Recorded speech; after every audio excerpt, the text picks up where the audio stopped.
आज का जो ईद का त्यौहार है बापू, आज क्या कहना चाहेंगे आप? आज ईद उल फित्र की नमाज ईदगाह पर अदा की गई ऊना शहर में, और बड़ी तादाद में, हज़ारों की तादाद में लोगों ने ईद की नमाज अदा की।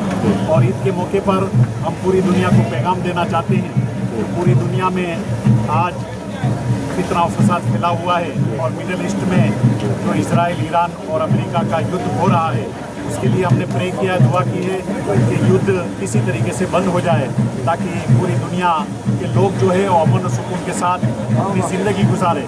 इस वॉर का पूरी दुनिया पर असर है, लेकिन आज हमको खुशी हो रही है कि हमारे हिंदुस्तान में बिल्कुल अमन और सुकून के साथ हमने ईद की नमाज अदा की।